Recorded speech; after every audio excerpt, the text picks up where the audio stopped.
Powered by the Montana Television Network. This is the 10 o'clock news on Q2, Montana's news leader.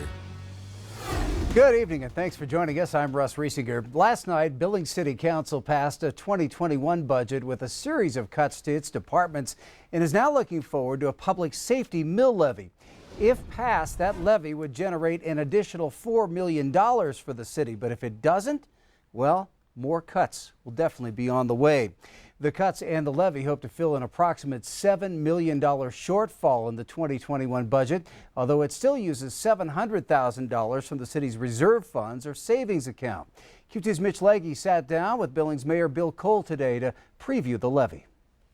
The Billings City budget faces an approximate $7 million recurring shortfall in the general and public safety funds. How did this happen? Well, Billings Mayor Bill Cole said that the city lost $2.5 million from the elimination of franchise fees for water on Billings Heights residents in 2018.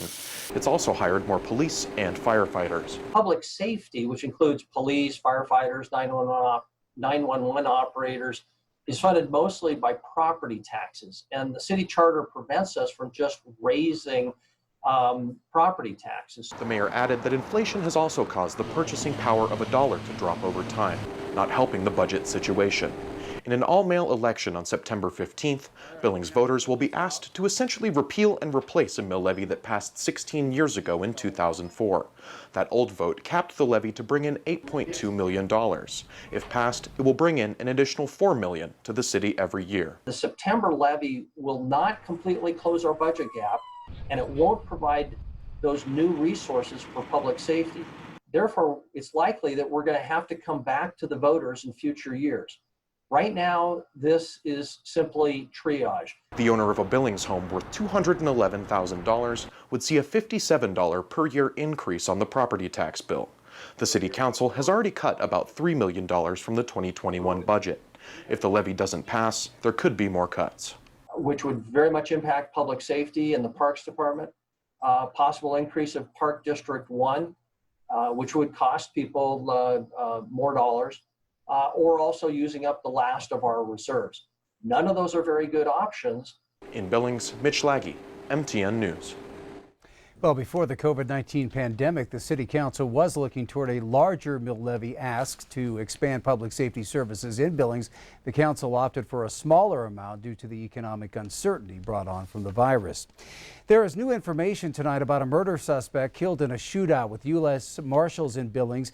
19-year-old Kellen Fortune died in a hail of gunfire on Cook Avenue last Thursday evening after police say he exchanged shots with U.S. Marshals who were attempting to take him into custody. Well, we now know that Fortune had been on the run from authorities in Colorado since November of last year, where he was wanted for first-degree murder. According to the Colorado Springs Police Department, detectives identified Fortune as a suspect in a shooting that left another teenager dead. 19-year-old Elijah Velapondo was shot and injured during a fight in a parking lot. He was found inside his vehicle suffering from life-threatening injuries and died later at the hospital. Well, the Colorado Springs Police Department Violet Task Force determined that Fortune was here in Billings and alerted U.S. Marshals who located him in the 700 block of Cook Avenue. At least 6 federal officers fired at Fortune, who died on the scene. No officers were hurt. Billings Police Department detectives are conducting an investigation into that officer-involved shooting. Montana health officials reported 9 new coronavirus cases today. We already told you about 3 of those from Bighorn County yesterday. And earlier this afternoon, Bighorn County reported 2 new cases today, a female in her 20s and another female in her 40s. One of the patients was asymptomatic while the other did have symptoms. The county now has 31 active cases. Yellowstone County also saw 1 more case, according to the state, while Dawson County reported a positive case, that being a man in his 60s. Montana now sits at 163 active cases with 572 people recovered. 15 patients are hospitalized. The coronavirus has now claimed more than 121,000 lives across the U.S. The country's number of confirmed cases now stands at more than 2.3 million, and there are signs that it's spreading out of control in some areas. Naomi Ruckham has more.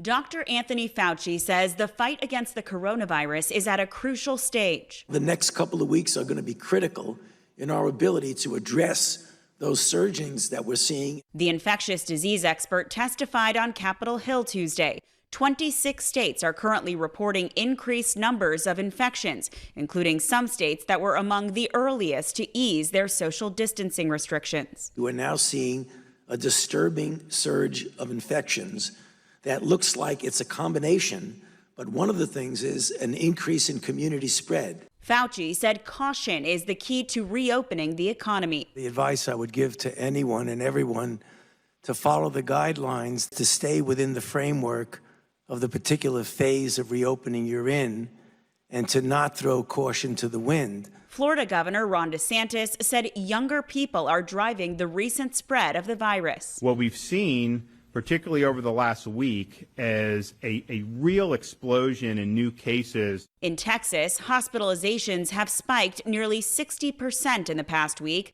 Texas Children's Hospital in Houston has started admitting adults in order to free up beds for COVID-19 patients. COVID-19 will not take a summer vacation. Leaders elsewhere urged people not to surrender the progress made against the virus. Other states are seeing surges right now, and we want to avoid anything like that happening here in Massachusetts. Novak Djokovic, the world's #1 tennis player, said he and his wife have tested positive for coronavirus. The announcement came after Djokovic played a series of exhibition matches before packed stands in Europe. Naomi Ruckham, CBS News. Dr. Fauci also predicted today that a vaccine will be available by the start of next year. Could soon be play ball for Major League Baseball once again. Tonight, an agreement has been reached to finally start the season, which had been on hold because of the pandemic.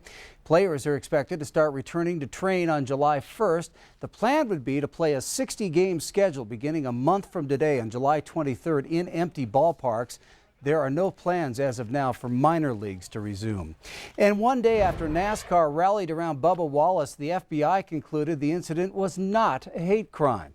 The FBI said the noose hanging in Wallace's garage had been there since October of 2019, and they said no one was aware that Wallace, the sport's only black driver, would be assigned to that garage station. The noose was discovered on the same day that NASCAR enforced a new ban on the Confederate flag at its events. Montana Senator Jon Tester says as many as 11 Confederate statues in the U.S. Capitol building are being considered for possible removal. The Senate Armed Services Committee passed a bipartisan amendment this month to the National Defense Authorization Act that sets up a specific process to review all statues in the Capitol. Tester says gathering public input on why something should potentially be removed is the right way to go and has his full support. It is an interesting time that and it's been going on for 160 years, that statues were built to people who wanted to destroy the Union. I think it's kind of an interesting concept. We don't typically do that, but maybe you guys have some examples of what we've done the last 30 years of people who have done that. But, look, we'll get input, we'll move forward, and we'll do the best we can. Laurel. Well, as for renaming military bases, Senator Tester said that's not an issue for him, noting that the government shifts things around all the time to honor different people. Despite recent spikes in cases in Bighorn County, Little Bighorn Days is still on for 2020. However, what is normally a full weekend event will now be held this Saturday from 11 a.m. until 9 p.m. The parade starts, the festivities off at 11. Then the street concert will close the night out from 6 until 9. The theme this year is celebrating essential workers and saluting Bighorn County patrons.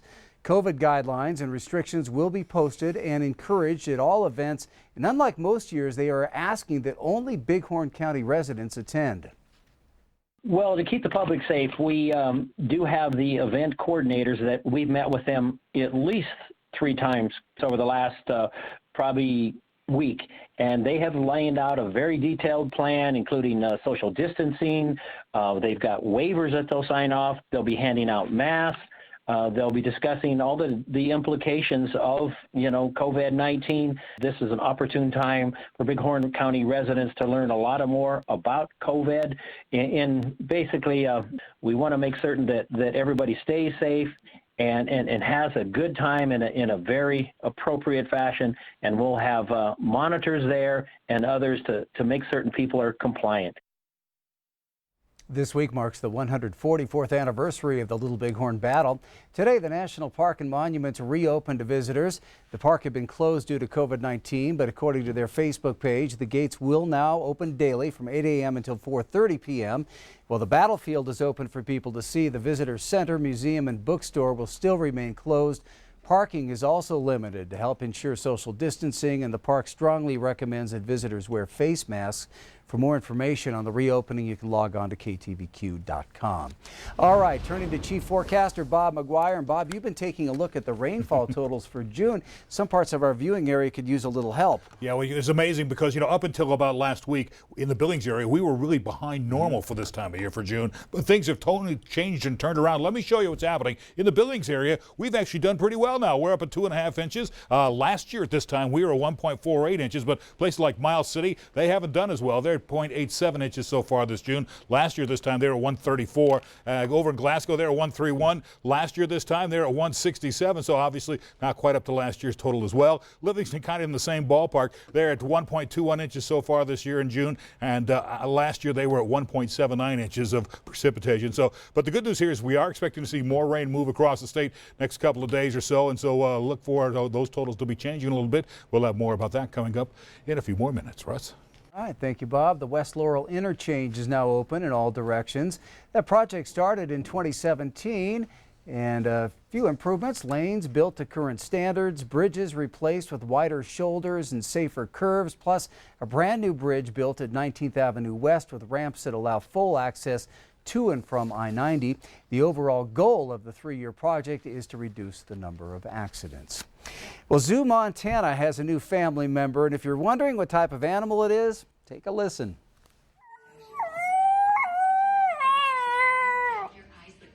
Simpson is a 7-week-old gray wolf pup found abandoned on some private property near Condon, Montana.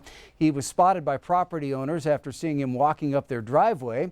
Montana Fish, Wildlife, and Parks were called to the scene, and they placed Simpson in the care of Zoo Montana.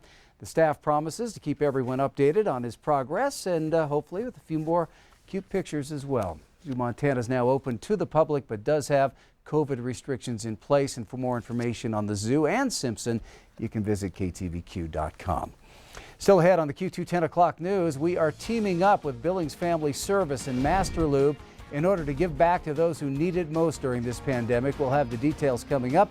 And in sports, Q2's Athlete of the Week delivers a story of perseverance and inspiration, all while riding a bike. That story just ahead. You're watching MTN News with Janelle Slade and Russ Riesinger. Storm Tracker weather with Bob McGuire. And sports with Scott Breen. This is the 10 o'clock news on Q2, Montana's news leader.